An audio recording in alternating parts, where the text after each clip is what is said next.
नमो अरिहंताड़म नमो सिद्धाड़म नमो आयरियाड़म नमो वज्रायाड़म नमो लोए सवसाहुड़म। चलते फिरते तीर्थ हैं हरते सब संता, हम तो बस इतना जानते आप सरीखे आप, हम तो बस इतना जानते आप सरीखे आप। कुंडलपुर के बड़े बाबा की मूल लायक अत्यकारी चमत्कारी सर्वरोगहारी मनोहारी श्रीवास पूज भगवान की, परम पूज आचार्य भगवान गुरुदेव शेखर विद्यासागर जी महामुनिराज की, परम पूज्य मुनि शेखर विमल सागर जी, अनंत सागर जी, धर्म सागर जी आदि समस्त 3 कमनौकर मुनिराजों की, 10 लक्षण महापर्व की, उत्तम त्याग धर्म की,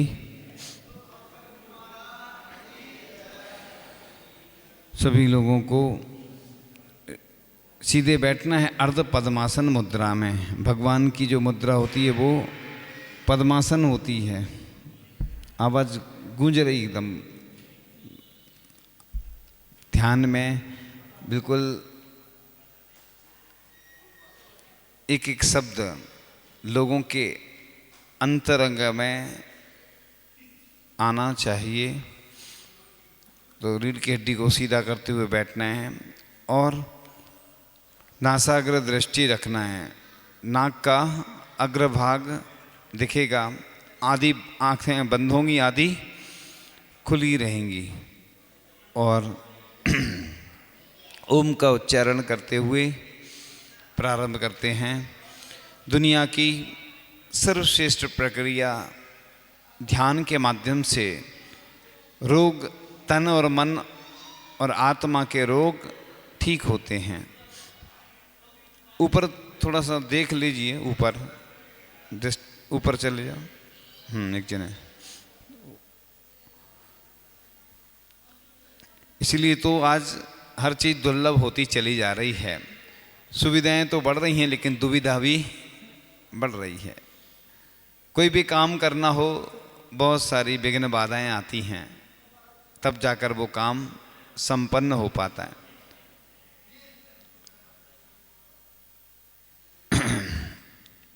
रीढ़ की हड्डी को सीधा करते हुए और सीधा गहरी श्वास लेते हुए चलते हैं। गहरी श्वास लेते हुए और ओमकार का उच्चारण करेंगे। ओमकार ध्वनि के माध्यम से ओम का उच्चारण करेंगे। ओम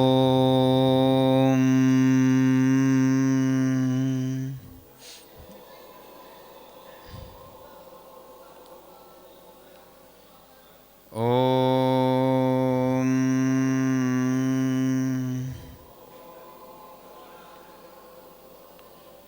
ओम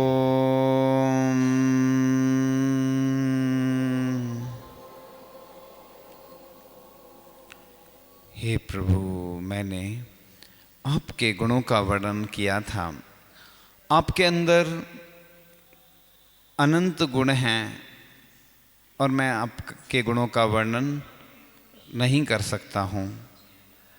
हे भगवान, आप की जो स्तुति करता है वह इस संसार समुद्र से पार हो जाता है। आपके अंदर जो गुण है उनका वर्णन कभी कोई कर ही नहीं सकता है। हे प्रभु, आप मोक्षादि लक्ष्मी के भोक्ता या स्वामी हैं, अतएव आप श्रीपति हैं। आप महाज्ञानी होने से भगवान हैं। आप परम पूज्य होने से तथा सभी के द्वारा आराधना करने के योग्य होने से अरहंत हैं।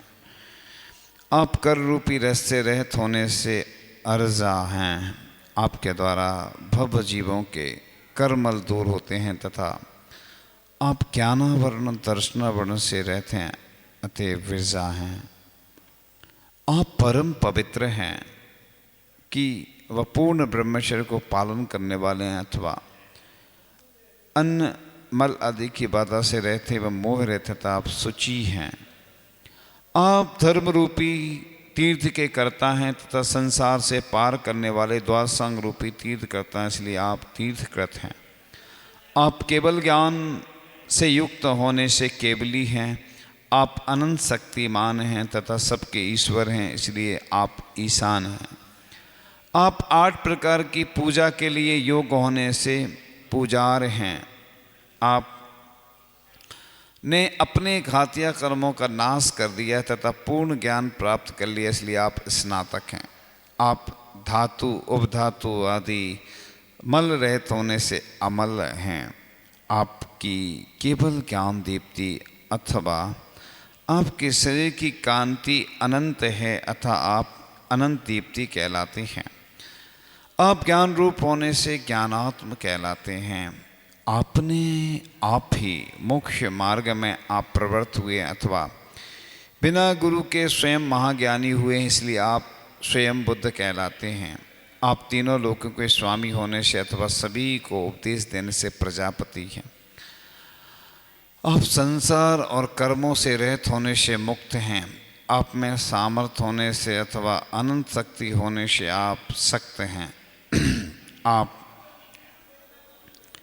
बाधा अथवा दुख से रहित होने से निरावाद हैं। आप शरीर रहित होने से निष्कल हैं। आप तीनों लोकों के स्वामी होने से भुवनेश्वर हैं। आप कर रूपी अंजन से रहित होने से निरंजन कहलाते हैं।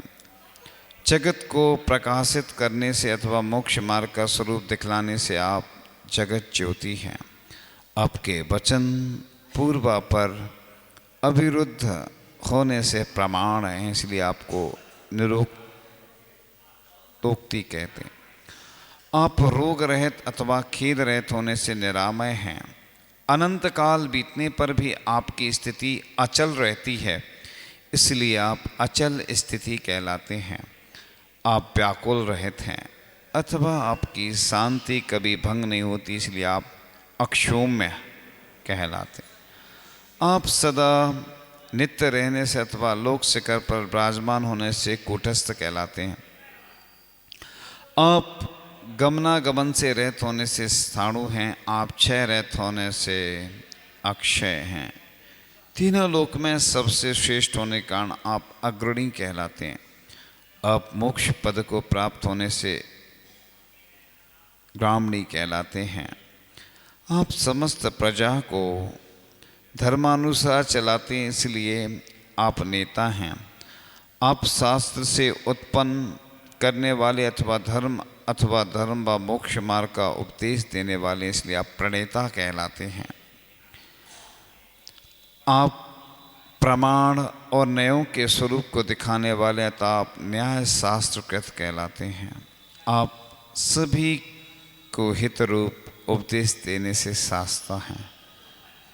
रत्नात्रय अथवा उत्तम क्षमादि धर्मों के स्वामी होने से आप धर्मपति हैं।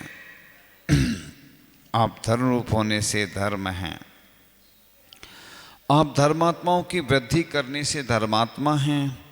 आप धर्म रूपी तीर्थ की प्रवृत्ति करने से धर्म तीर्थकृत है। आपकी ध्वजा पर बैल का चिन्ह होने से अथवा वृषभ अर्थात धर्म की ध्वजा फहराने वाले आप वृषध्वज कहलाते हैं। आप अहिंसा रूपी धर्म के स्वामी होने से वृषाधीश हैं। आप धर्म को प्रसिद्ध करने से वृष केतु हैं। आपने कर्म रूपी शत्रु को नाश करने के लिए धर्म रूपी शस्त्र को धारण कर रखा है, इसलिए वृषायुध हैं। आप धर्म की वृष्टि करने से वृष हैं। आप धर्म के नायक होने से बृहस्पति हैं। आप सबके स्वामी होने से भरता हैं। आप वृषभ का चिन्ह होने से वृषभांक हैं। माता को स्वप्न में वृषभ दिखाई देकर आप उत्पन्न हुए हैं अथवा महान पुण्य से उत्पन्न हुए हैं, इसलिए आप वृषभोद्भव हैं। आप सुंदर नाभि वाले होने से अथवा नाभि राजा की संतति होने से हिरण्य नाभि हैं। आपका स्वरूप यथार्थ है, कभी नाश नहीं होता, इसलिए आप भूतात्मा हैं। आप हे प्रभु आप जीवों की रक्षा करने से अथवा कल्याण करने से भूत मृत कहलाते हैं। आपकी भावना सदा मंगल रूप है, इसलिए आप भूत भावन कहलाते हैं। आपका जन्म प्रशंसनीय है अथवा आपसे आपके वंश की वृद्धि हुई, इसलिए आप प्रभव कहे जाते हैं। संसार रहित होने से आप विभव हैं। केवल ज्ञान रूपी कांति से प्रकाशमान होने से आप भास्वन हैं। आप में समय समय में उत्पाद होता रहता है, इसलिए आप भव हैं। हे प्रभु, मैं आपकी स्तुति करने में समर्थ नहीं हूँ, फिर भी कुछ शब्दों के माध्यम से आपकी स्तुति कर रहा हूँ। आप अपने स्वभाव में सदा लीन हैं, इसलिए आप भाव हैं। संसार भ्रमण का आप अंत करने वाले हैं, इसलिए भवांतक कहलाते हैं। आपके गर्भावतार के समय स्वर्ण की वृष्टि हुई थी, इसलिए आपको हिरण्यगर्भ कहते हैं। आपके गर्भावतार के समय लक्ष्मी ने भी सेवा की थी, अथवा आपके अंग अंग में स्फुरायमान लक्ष्मी शोभायमान, इसलिए आपको स्त्री गर्भ कहते हैं। अनंत विभूति के स्वामी होने से आपको प्रभूत विभव कहते हैं। आप जन्म रहित होने से अभव कहे जाते हैं। आप अपने आप ही समर्थ होने से स्वयं प्रभु कहलाते हैं। केवल ज्ञान के द्वारा आपका आत्मा व्याप्त होने से आप प्रभुत आत्मा कहलाते हैं। तीनों लोकों के स्वामी होने से आप जगत प्रभु कहलाते हैं। समस्त जीवों के स्वामी होने से आप भूतनाथ हैं। सबसे प्रथम अर्थात ज्येष्ठ होने से, श्रेष्ठ होने से आप सर्वदी हैं। आप समस्त लोकालोक को देख सकते, इसलिए सर्वद्रक हैं। आप हितोपदेश कर सभी का कल्याण करने से सर्व हैं। आप पूर्ण सम्यक्त को धारण करने से सर्व ज्ञान हैं। आपका दर्शन पूर्ण अवस्था को प्राप्त हुआ है, इसलिए आप सर्व दर्शन कहलाते हैं। आप सबके प्रिय होने से सर्वात्मा हैं। आप तीनों लोकों के समस्त जीवों के स्वामी होने से सर्वलोकेश हैं। आप समस्त पदार्थों के ज्ञाता होने से सर्वविद हैं।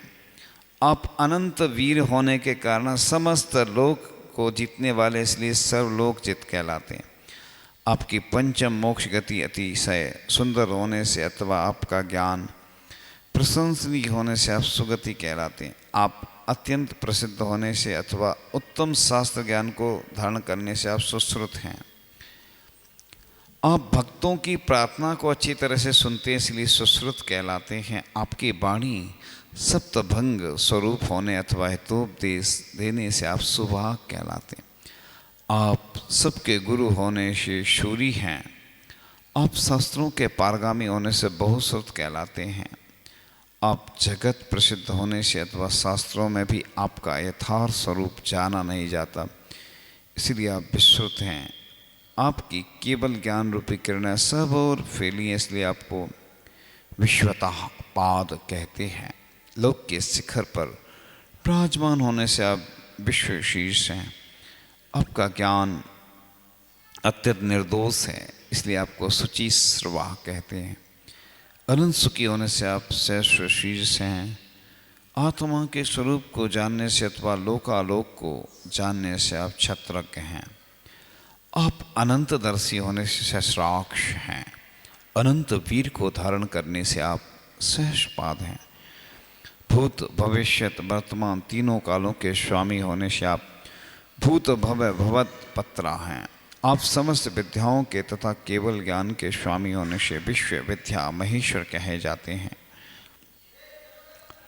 सद्गुणों के पूर्ण होने से अथवा आपके प्रदेशों में समस्त जीवों के अवकाश देने की शक्ति होने से आपको स्थिविष्ट कहते हैं। आप आदि अंत रहित होने से अत्यंत वृद्ध हैं अथवा ज्ञान से वृद्ध, इसलिए स्थिर कहलाते हैं। मुख होने से आप ज्येष्ठ हैं।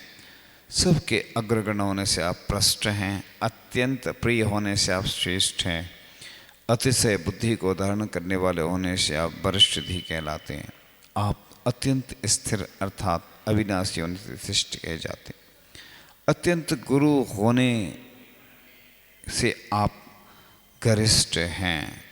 हे प्रभु, इस प्रकार से हमने आपकी कुछ वाक्यों द्वारा स्तुति की है।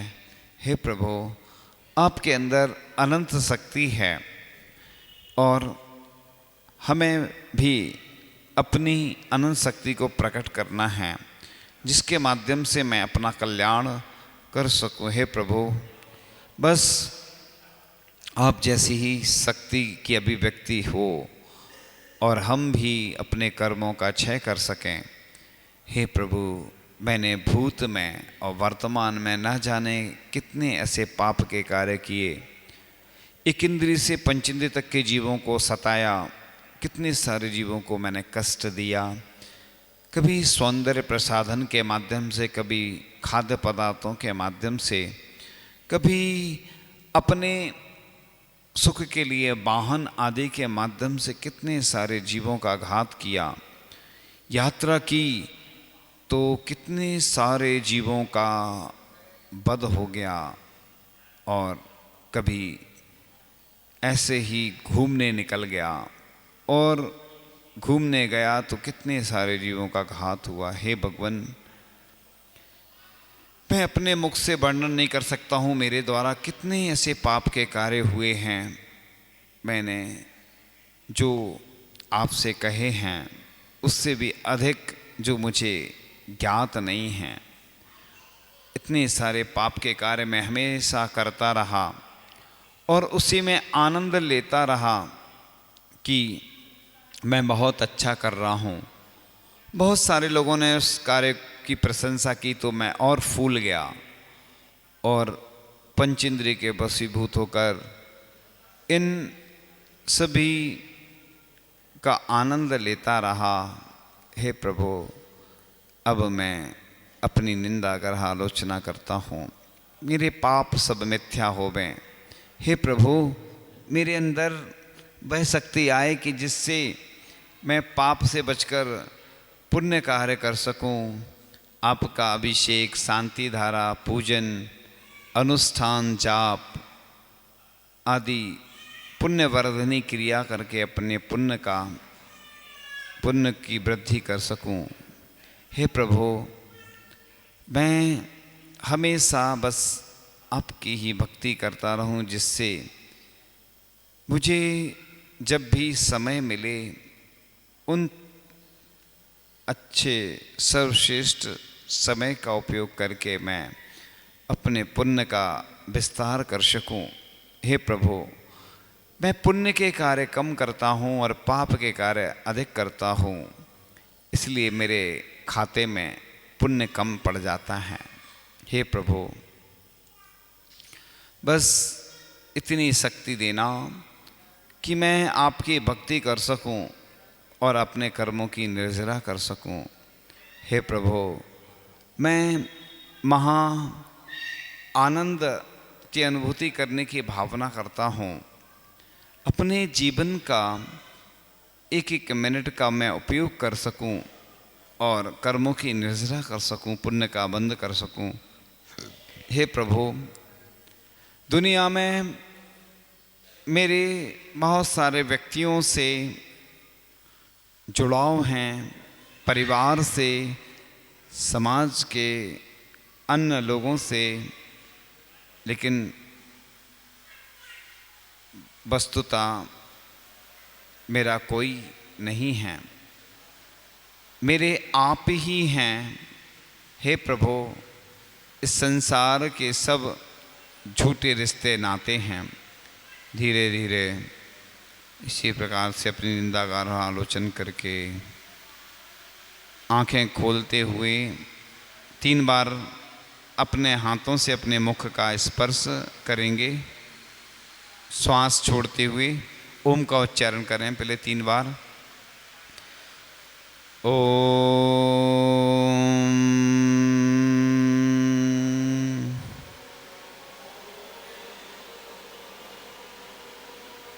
ओम।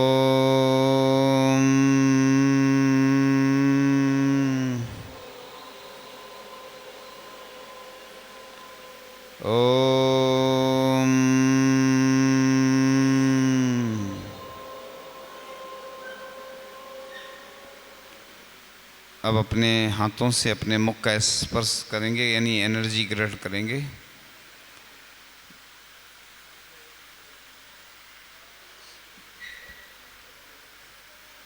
अब एक भजन सुनाते हैं। छोड़ो पर की बातें, पर की बात पुरानी, निज आत्म से शुरू करेंगे हम तो नहीं कहानी।